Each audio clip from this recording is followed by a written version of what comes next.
In December of 1974, the U.S. government made third world population reduction a central national security issue. The operation plan, titled National Security Study Memorandum 200, was simply a regurgitation of the British Commission on Population created by King George VI of England in 1944, which openly stated that populous third world nations posed a threat to the international elite's monopoly of global power. The Kissinger-authored U.S. plan targeted 13 key countries where massive population reduction was called for. Kissinger recommended that IMF and World Bank loans be given on condition that nations initiate aggressive population control programs, such as sterilization. Kissinger also recommended that food be used as a weapon, and that instigating wars was also a helpful tool in reducing population. In 1972, the Nixon White House also implemented a eugenics policy, which was directed by George Herbert Walker Bush, then United States Ambassador to the United Nations. Bush advised China on the formulation of their one-child policy and directed the federal government to forcibly sterilize more than 40% of Native American women on reservations.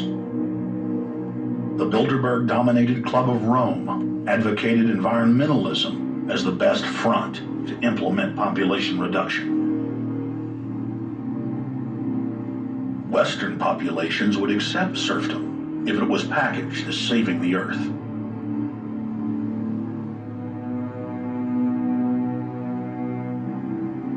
Industrialization of Africa, Asia, and Latin America could be blocked. Citizens would more willingly give up their national sovereignty if it were sold as a way to help the planet.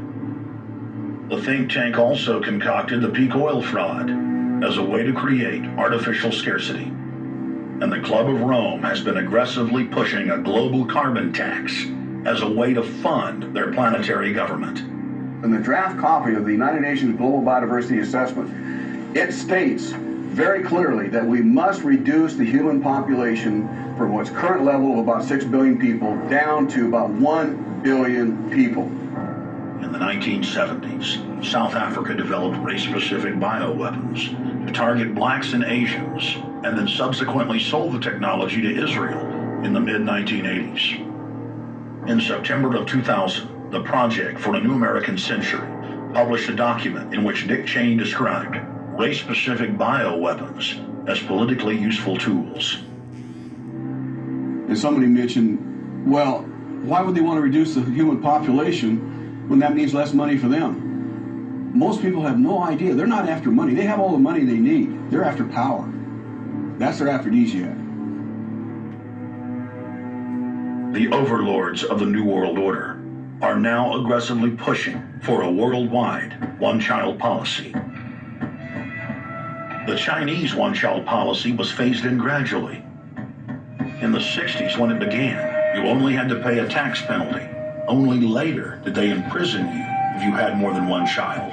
Now the exact same proposals to penalize couples who have more than one child are being made in the United States, England, and Europe. In the push to reduce global warming, children, according to some, are the new culprits.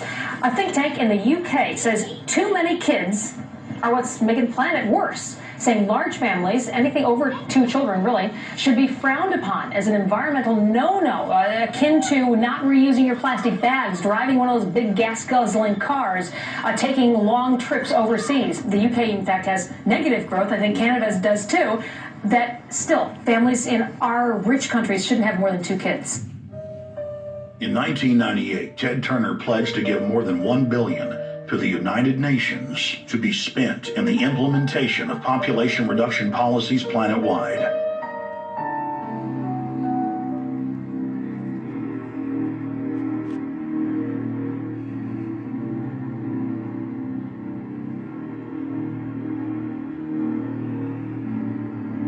In 1999, the Bill and Melinda Gates Foundation gave $2.2 billion to Planned Parenthood, the United Nations Population Fund, and other population reduction groups.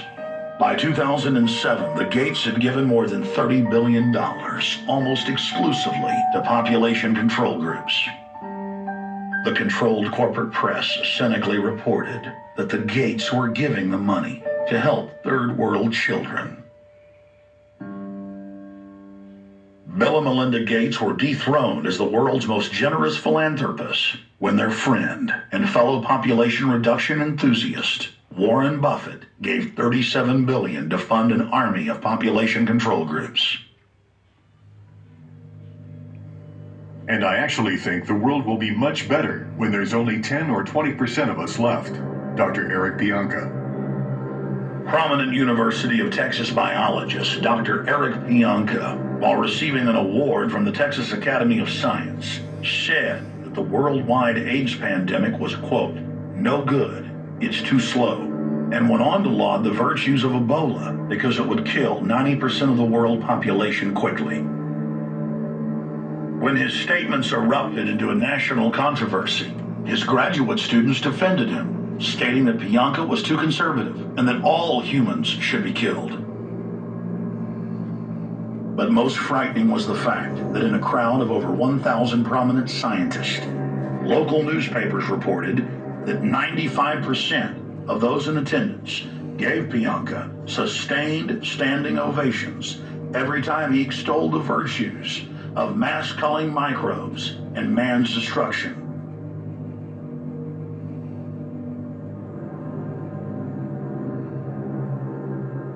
China was able to turn the corner and become the leading world superpower because they have a police state and they are able to force people to stop reproducing. Dr. Eric R. Bianca.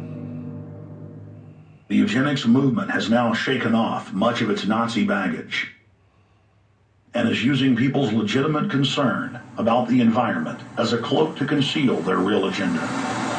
Somebody is very deliberately making us sick. Now, why would somebody deliberately want to put stuff into your body that should not be there? It's like being in war. You don't want to get shot. And this is a war, just in case anybody didn't catch it. This is a war, and it is a war we cannot afford to lose. Do I know exactly who the people are? No, I don't know exactly. What I do know is that if you read the dots, they all read the depopulation. I'm disgusted by it. I spent 32 years of my life defending all of our rights, all of our freedoms, all of them. And here we are, and people are making choices for me where I do not have those same freedoms that I used to have. The Georgia Guidestones, for those who don't know, are an enormous, almost 20-foot tall granite monument in this small little town, Elberton, Georgia. The first commandment on the stones was to maintain world population at 500 million, and other commandments speak of creating a world court, advising humans not to be a cancer on the earth. And they are, in a sense, the globalist Illuminati's 10 commandments, and we know that population reduction has been a key issue and goal of the Illuminati for some time now. And only those in the know, only those enlightened and in on the secret are able to decipher the meanings of their monuments and of their symbols. And this is one more open Illuminati symbol that stands in a fantastic, beautiful field out where the public can go and view it. And here we have a monument calling for the population reduction of over 95% of the population. I find it fascinating yet disturbing and disgusting. This chills me. This was a press release August 05. On August 30th and 31st, more than 750,000 vaccinators will go house to house and work at vaccination booths across Indonesia to reach more than 24 million children under the age of 5 in one day. In one day. Now, don't you think it's more cost effective to use about maybe 10,000 vaccinators and take 3 months than gain experience? What's the hurry? This was a trial, in my interpretation. This is a trial run in order to vaccinate a lot of people, so if and when something goes wrong in the vaccine, nobody will refuse it. They've already taken it. So it takes a little time for these rumors to spread about abortions, ovulation problems, paralysis, so forth. So they have a trial run now to vaccinate a huge, huge number of people in one day. And I believe it's possible that this infrastructure that's being built in this country with the flu vaccine, this pandemic that's going to come, they're trying to build the infrastructure to do mass vaccinations in a very, very short period of time. Last section here, and this is mind-boggling. Now, the HCG vaccines were, 20 years ago or so. It's been a little while. What's new?